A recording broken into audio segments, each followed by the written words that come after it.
नमस्ते बच्चों, अम्मू and you channel पे आप सबका प्यार भरा स्वागत और एक विशेष स्वागत है नए साल का। 2021 आ गया, 2020 गया। थोड़ा सा परेशान किया 2020 ने। उम्मीद करते हैं कि 2021 हम लोगों के जीवन को खुशियों से भर देगा, आपके जीवन को, आपके परिवार के जीवन को, समस्त संसार के लोगों को परेशानियों से मुक्त कर देगा। मैं इस महीने, जनवरी के इस महीने, हर हफ्ते आपके लिए पंचतंत्र की एक कहानी लेकर आऊंगी। मैंने सोचा है कि एक एक महीने मैं अलग अलग तरीके की कहानियां सुनाऊंगी। तो जनवरी का महीना मैंने पंचतंत्र की कहानियों के लिए चुना है। ठीक है, आप लोगों को अगर कोई खास कहानी सुननी हो तो जैसे मैंने पहले भी कहा है कि आप मुझको कमेंट में मैसेज कर सकते हैं और मुझे अपना सुझाव दे सकते हैं। ठीक है बच्चों, तो कहानी शुरू करते हैं। पंचतंत्र की कहानियाँ मुझे ये इतनी अच्छी लगती हैं क्योंकि इतनी रोचक कहानियाँ होती हैं, इतनी सारी शिक्षाएं देके जाती हैं। ठीक है, तो इसकी एक कहानी, बेवकूफ़ी भरा सुझाव। सुझाव मतलब हम किसी चीज़ की सलाह देते हैं, लेकिन अगर बेवकूफ़ी भरी सलाह हो तो वो सलाह किस काम की? लाभ के बजाय वह नुकसान ही करता है ना। एक जंगल में गीदड़, तेंदुआ और कौआ रहते थे। तीनों बड़े गहरे मित्र थे और तीनों ही जंगल के राजा शेर की सेवा करते थे। तीनों ने ही अपनी सेवा करने की योजना तय की थी और शेर के सामने रखी थी कि हे महाराज, आप जंगल के राजा हो, हम तीनों को अपनी शरण में ले लो, हम लोग तो आपके बिना कुछ भी नहीं। चापलूसी के सारे शब्द कहे और हम आपकी आजन्म सेवा करेंगे। शेर ने सोचा, बड़ी अच्छी बात है, सेवा करने वाले 3-3 लोग मिल जाएंगे। ठीक है, आज से तुम लोग मेरी रक्षा में रहोगे, लेकिन मेरी सेवा में कोई कमी नहीं होनी चाहिए। नहीं महाराज, आपकी सेवा में रत्ती भर की कमी नहीं होगी, बल्कि हम आपकी प्रतिदिन सहायता करेंगे। ऐसा कह के तीनों कैसे सहायता करते? कौआ उड़ता हुआ इधर उधर जाता और कहीं पर भी उसे कोई जानवर दिखता, जानवर का बच्चा दिखता जिसे शेर शिकार कर सकता है, दौड़ के आके खबर लाता और वो खबर देकर तेंदुआ और गीदड़ दोनों क्या करते? उस शिकार के तरफ जाते और जाकर धीरे धीरे धीरे धीरे जाके पकड़ने का ढोंग करते। अभी गीदड़ और तेंदुए को देखकर वह बेचारा जानवर डर के मारे भागता, अपनी जान बचाने के लिए भागता और वहां योजना के अनुसार उस तरफ शेर बैठा होता। ये जैसे ही भाग के जाता, शेर दबक के पकड़ लेता और शेर को अपना शिकार मिल जाता। फिर शेर पहले पेट भर के खाता और बाकी फिर तीनों सेवकों के लिए छोड़ देता। तो गीदड़, तेंदुआ और कौवे फिर उस शिकार से अपना पेट भरते। इस प्रकार से चारों बड़े खुश थे। शेर भी सोचता, मुझे शिकार ढूंढने नहीं जाना पड़ता है, नहीं तो मैं कहाँ कहाँ भटकता था, जंगल में यहाँ से वहाँ भटकता था, अब मुझे ढूंढना नहीं पड़ता है, यही लोग ढूंढ लाते हैं और शिकार को इस तरह से खदेड़ते हैं मेरी ओर कि उसको पकड़ना बड़ा आसान हो जाता है। इस तरह से इनके दिन निकल रहे थे कि एक दिन शेर को एक ऊंट दिखा। ऊंट बेचारा थोड़ा सा डरा डरा, सहमा सहमा सा था। शेर को उस पे दया आ गई। शेर ने कहा, तुम डरे क्यों हो ऊंट? शेर ने कहा, महाराज आपसे तो डर ही लगता है ना। अरे भाई, डरने की कोई बात नहीं, मैं सबको थोड़ी खाता हूं। और तुम्हारे डर को दूर करने के लिए आज से मैं तुमको अपनी रक्षा में लेता हूं। तुम आना चाहो तो मेरे सेवक दल में भर्ती हो जाओ। तुम मेरी निगरानी में रहोगे, मेरी रक्षा में रहोगे और पेट भरकर भोजन करना। देखो यहां कितनी घास है, आराम से तुम चरना, तुम्हें कोई मना नहीं करेगा, दूसरा कोई जानवर तुम्हें परेशान नहीं करेगा। सब मुझसे डरते हैं। ऊंट तो बहुत खुश हो गया। अंधा क्या चाहे दो आंखें, इससे ज्यादा वो क्या मांग सकता था। उसे शेर की रक्षा मिल गई और इतनी सारी घास हरी हरी जंगल में दिख गई उसको, शेर के गुफा के आसपास। अब ऊंट मजे से शेर की रक्षा में रहने लगा, इन तीनों का मित्र बन गया और चारों मित्र शेर की सेवा करते। ऊंट शेर के पास बैठता, जब शेर को जरूरत होती तो शेर बोलता, ऊंट भाई कुछ किस्सा कहानी सुनाओ, और ऊंट तरह तरह के किस्से सुनाता और शेर का दिल बहलाता। इस तरह से चारों शेर की सेवा करते और खुश थे। अचानक एक बार क्या हुआ, थोड़ा सूखा पड़ गया, अकाल पड़ गया। अकाल क्या होता है बच्चों? बारिश नहीं होती है। जब बारिश नहीं होती है, फसल नहीं होती है, पेड़ पौधे सूखने लगते हैं, जानवरों को पानी नहीं मिलता है, तो जानवर क्या करते हैं? पानी की तलाश में दूसरी जगह चले जाते हैं। तो जब अकाल पड़ा तो जंगल में भी सब सूखा पड़ने लगा, पेड़ पौधे मुरझाने लगे, जो जंगल के अंदर जो तालाब थे, पोखर थे, सब सूखने लगे, पानी की कमी हो गई। अब जानवर सब पानी पिए तो कहाँ से? सब बोले चलो भाई पानी की तलाश में कहीं और चलते हैं। ऐसा बोल के अधिकतर जानवर जंगल से कहीं और निकल गए। अब शेर को शिकार कहाँ से मिले? कौवा ढूंढता रहता, उड़ उड़ के इधर से उधर, उसे कहीं कोई जानवर ही नहीं दिखता। अब तो तेंदुआ और गीदड़ भी शिकार की तलाश में भटकते रहते कि हम भी जाके ढूंढ लें, कोई शिकार नहीं मिलता। और एक बार तो ऐसा हुआ कि पूरा दिन निकल गया, शेर के पास कोई शिकार नहीं मिला। न शेर ने कुछ खाया, न ये चारों मित्रों ने।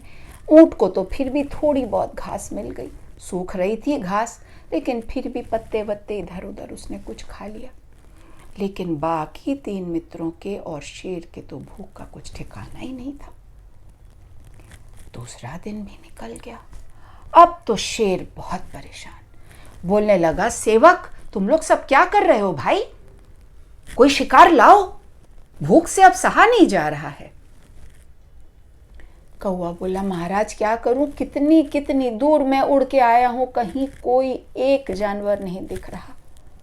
गीदड़ भी बोला, तेंदुआ भी बोला, महाराज यही हाल हमारा है, सब जगह ढूंढ चुके हैं हम, कहीं कोई जानवर नहीं है।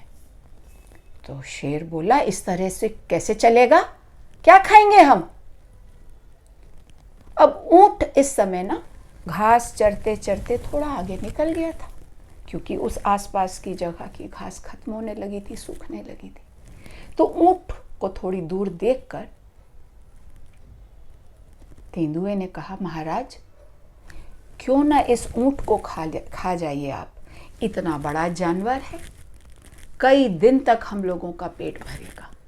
शेर तुरंत तमक के बोला, क्या बकवास करते हो, मेरी रक्षा में है वो, मैंने उसको उसकी सुरक्षा का वादा किया है, मैं अपने वादे से नहीं मुकर सकता, कैसे तुम ऐसी सलाह दे सकते हो? वो तुम जैसा हमारा सेवक है। अब तेंदुए ने तो कहा था, चुप हो गया। तो उसकी बात सुनकर फिर गीदड़ बोला, महाराज लेकिन अगर वो ऊंट खुद ही आपके पास आ जाए और वह अपने आप को आपके भोजन के रूप में पेश करे तो? ऐसा कैसे हो सकता है? वो क्यों आएगा मेरे पास भोजन के रूप में पेश करने? महाराज उसकी बात छोड़ दीजिए, मान लीजिए अगर आए तो तब आप क्या करेंगे? शेर ने सोचा कि मैंने उसको वादा किया है, मैं उसकी रक्षा करूंगा, तो मैं तो उसको नहीं खाऊंगा, लेकिन अगर वो खुद आए अपने को सौंपने के लिए तब तो मेरी वादा खिलाफी नहीं होगी, क्योंकि वो खुद अपने को सौंपने आएगा।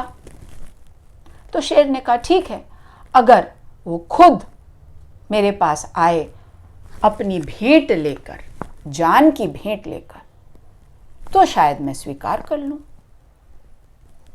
अब ये तीनों मित्र गए ऊंट के पास और ऊंट से बोले, क्यों भाई, तुमको घास मिल रही है? तेंदुए ने बोला, मित्र उधर की तो सब घास सूख गई। गीदड़ ने बोला, अब इधर की भी सूख जाएगी, क्या करें, पानी की कमी है ना। ऊंट ने बोला, हाँ भाई, सब घास सूखती जा रही है और ये सूखी सूखी घास का स्वाद भी बहुत खराब है, निस्वाद घास है, पेट भी नहीं भर रहा है, क्या करें समझ में नहीं आता है।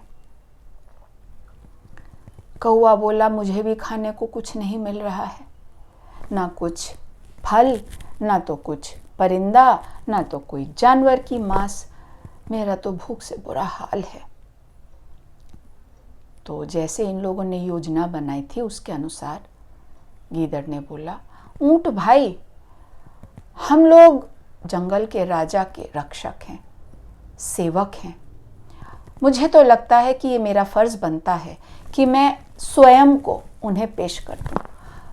महाराज की भूख अब मुझसे सहन नहीं होती है, इतने सालों तक उन्होंने हमारी देखभाल की है और अब उनको इस तरह से भूखा तड़पता मैं तो नहीं देख सकता, तो मैं जा रहा हूं अपना फर्ज निभाने। तेंदुआ बोला, सही बोले तुम गीदड़ भाई, मैं भी वफादार सेवक हूं और मैं राजा को, महाराजा को इस हाल में नहीं देख सकता। कौआ बोला, मैं भी भाई तुम लोगों की बात से सहमत हूं, मैं भी जाऊंगा और अपना फर्ज अदा करूंगा, वफादार सेवक हूं मैं। ऊंट ने तीनों की बात सुनी और सोचा कि मैं क्या करूं, बिना कुछ बोले उन लोगों के पीछे पीछे चल दिया। जब चारों पहुंचे शेर के पास, शेर बेचारा कमजोर अवस्था में भूख से पड़ा था, ऐसे इन लोगों को आते हुए देखा तो ऐसे आंख उठा के देखा। ये लोग बोले, महाराज की जय हो। हाँ बोलो, क्या बात है, कोई शिकार की खबर लाए हो क्या? नहीं महाराज, शिकार तो कोई नहीं मिल रहा है, लेकिन गीदड़ बोला पहले, इतने सालों से आप हम लोगों की रक्षा कर रहे हैं, हम लोगों की देखभाल कर रहे हैं, तो मेरा फर्ज बनता है कि आपकी भूख मिटाऊं। और क्या बोला, महाराज आप मुझे खा जाइए, मुझे खा के अपनी भूख मिटा दीजिए। जैसे ही गीदड़ बोला उसके बाद तेंदुआ बोला, महाराज आप मुझे पहले खाइए। पहले खाइए? कौआ बोला फरफराता हुआ, महाराज महाराज, मैं भी आपका वफादार सेवक हूं, आप मुझे पहले खाइए। तीनों बोलने लगे। तीनों को बोलते सुनकर ऊंट को लगा मुझे भी बोलना चाहिए क्या, इसके पहले वो कुछ कहता। शेर ने बोला, क्या बकवास कर रहे हो गीदड़, तुमको मैं कैसे खा सकता हूं, तुम तो मेरे खास सेवक हो, ऐसे बेवकूफी भरे सवाल सुझाव मत दिया करो मुझे। तेंदुए के बोला, तेंदुआ तुम भी इसको देख के इसकी बराबरी करने लगे, कैसे मैं तुमको खा सकता हूं, बिल्कुल भी नहीं, जान रहते मैं तुम लोगों को नहीं खा सकता। कौआ भी बोला, महाराज मुझे खा जाइए। कौआ बैठे रहो पेड़ पे चुपचाप, मैं अपने रक्षकों को नहीं खा सकता। ऊंट ने सोचा सबने अपनी वफादारी का परिचय दे दिया, मैं भी बोल दूं, शेर तो किसी को खा नहीं रहे हैं, मुझको भी नहीं खाएंगे, लेकिन वफादार होने का तमगा भी मुझे मिल जाएगा। तो उसने कहा महाराज, मैं इतना बड़ा हूँ, मेरे खाने से आपका पेट भर जाएगा, मुझे आप खा लीजिए। आपने मेरी रक्षा की, आपने मुझे मेरी सुरक्षा की, अब आप मुझे खा लीजिए। जैसे ही ऊंट ने कहा, शेर को लगा ये तो अब तो वादा खिलाफी नहीं होगी। शेर उस पे लपक पड़ा ऊंट पर, और ऊंट पे जैसे शेर लपका, तेंदुआ गीदड़ सब लपक के नोच के ऊंट को सब मिलके सबने मार डाला, मार के खा गए। कौवा भी उसकी मांस नोच नोच के खाने लगा। कितना बेवकूफ़ी भरा सुझाव था, लेकिन ऊंट को अपनी बुद्धि का प्रयोग करना चाहिए था, जो उसने नहीं किया। उसने बाकी लोगों की नकल की और ऐसा करने में अपनी जान गंवा बैठा। हम क्या सीखते हैं इस कहानी से? कभी भी दूसरों की बातें सुनकर बिना अपनी बुद्धि लगाए नकल नहीं करनी चाहिए, उनकी बातों में नहीं आना चाहिए। ईश्वर ने सबको बुद्धि दी है, सोचने की शक्ति दी है, उसका प्रयोग करना चाहिए, सोच विचार कर तब कोई निर्णय लेना चाहिए। ऊंट की तरह बेवकूफ़ी में आकर अपनी जान नहीं गंवानी चाहिए। ठीक है बच्चों, तो कहानी आपको ज़रूर अच्छी लगी होगी, क्योंकि कितनी अच्छी सीख वाली कहानी है। कहानी अच्छी लगी हो तो आपको पता है क्या करना है, अपने माता पिता से कहिए, अगर वो चाहें तो लाइक शेयर करें, सब्सक्राइब अभी चैनल को नहीं किया है तो सब्सक्राइब भी कर दें और बटन भी दबा दें, बेल बटन, जिससे कि इस चैनल की सारी सूचनाएं आपको मिलती रहेंगी और हमारा चैनल, हमारा और आपका चैनल बढ़ता रहेगा। इतने दिनों से आपका इतना प्यार मिला, जिससे अम्मू एंड यू इतना बड़ा हो गया है और बड़ा हो जाएगा। तो अगले हफ्ते पंचतंत्र की एक और खूबसूरत कहानी लेकर अम्मू आपके लिए आएगी, इंतज़ार करिएगा। और तब तक नए साल का स्वागत करिए। नए साल में नए इरादे करिए, अपने मन में सोचिए आपको क्या करना है, और जो आपने सोचा हो उसको करने की कोशिश करिए, लगातार कोशिश करिए, मेहनत करिए, अच्छे बच्चे बनिए, तभी आप हमेशा खुश रहेंगे। खुश रहिए, स्वस्थ रहिए। अम्मू की तरफ से ढेर सारा प्यार। नमस्ते।